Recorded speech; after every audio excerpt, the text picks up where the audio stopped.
Alright, hello everyone. I'm doing a follow-up video on one I did about 9 months ago about my predictions for Absolute Batman and the Absolute line of comics. So my prediction was that it would get a big spike of sales for issue 1 and 2 roughly, and then it would an impasse with another driver here, and then it would drop off severely because people would open it up and realize, oh, it's not the real Batman, and then drop off. So that part was wrong. It turns out that this sales are pretty solid. People still like the story, and they're digging the fact that it's not the real Batman. But I was looking into it, and it looks like it actually is very close to the same Batman. He's more or less the same Batman. I haven't been reading it, so I can't really speak to the quality, but I guess people are really digging it, so that's great. My other point wasn't really a prediction, was that ultimately it wasn't going to make much of a difference because there was no talk of changing the model of comics, the distribution model of comics that's broken, which is it's only available in comic book stores. Comics should be available in a lot more places. So you need to put the product in front of people, especially kids. So grocery stores on the bottom shelves, while mom is milling around looking for the specific brand of milk that the family wants or whatever, or waiting to check out the places where the Archie Digest are, you need to have the comics there. And I think they were trying to do that with their compact line, and from what I hear, that has worked. But the industry is not fixed. The industry is still staving off a total collapse. Now, I think this is an interesting time for the industry, especially with the Diamond bankruptcy, which is a clear indicator that things are changing, and that things are going to have to change because the once monopolistic distributor has gone bankrupt and owes something like tens of millions of dollars, possibly more. It's pretty wild. So interesting stuff. Another topic I wanted to discuss was Rob Liefeld. Now, here's a prediction. I don't know if there's really a way to measure if I predicted correctly, but Rob Liefeld will be this next generation's Stan Lee.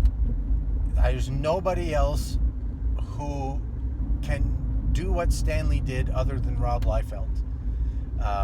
He's got the enthusiasm, he's got the self-promotion skills, he's got the joy, the wonder, the excitement, and has worked in comics. He's a veteran of comic books and has comic book making chops, so he can speak the language. So Rob Liefeld as the next ambassador to comics, which is an interesting shift, because if you listen to Mark Millar, and I agree with him, we're about to tip into the next phase of what comics is going to be, and it's likely to be led by a different segment of the culture.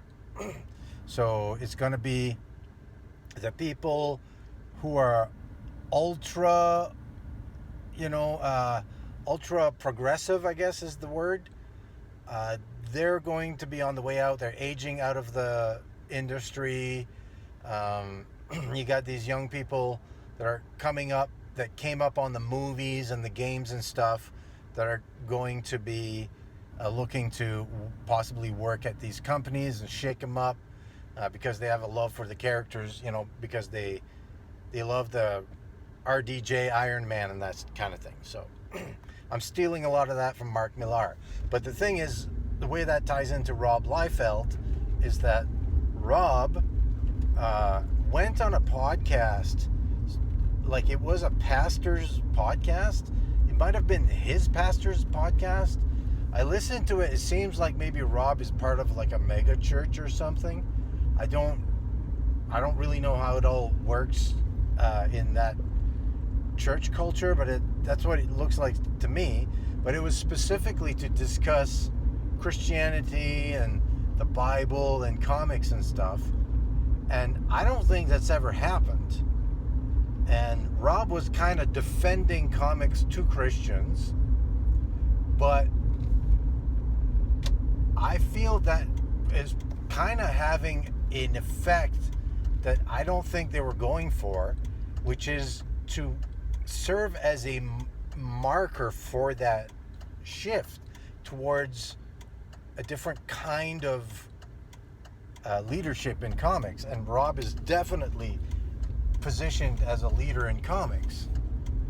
He's still making comics, still selling good numbers, still got a lot of fans, still very active, and is an important personality in comics. So the fact that he just went and just, okay, I'm Christian, we're going to talk about Christian stuff. How in the last 20 years, how open have people in comics been about their Christian beliefs, right? Well, Rob is a little bit unassailable because he's so rich, but I feel the fact that that just kind of went quietly and nobody really talked about it in comics is what the big deal is. Because I think that signifies that in comics, that sort of thing is coming to be just tolerated, accepted, and just the fact that you're a Christian is not going to matter much. The fact that you're not progressive is no longer going to matter. Like, it's still, of course, it still matters in certain circles and stuff. It's always like, culture is a moving, living being. But yeah, I just felt like it marked some kind of milestone or something. So just a few thoughts on that. And then parting question, what do you think makes a good comic book cover on its own, not just design wise, but good enough that people will actually buy the book because of the cover? Because I noticed with my comics, I'm selling through pretty good online because I have my charming personality behind the books, but at the shop they weren't selling through, and so I wasn't there. It was just standing on its own. So obviously I need to become better, but I was wanting to discuss, like, get your feedback on what the principles of comic book cover design are and how to design one that's gonna sell. Now, I've got some ideas, but I want to hear yours first, so I'll see you in the comments.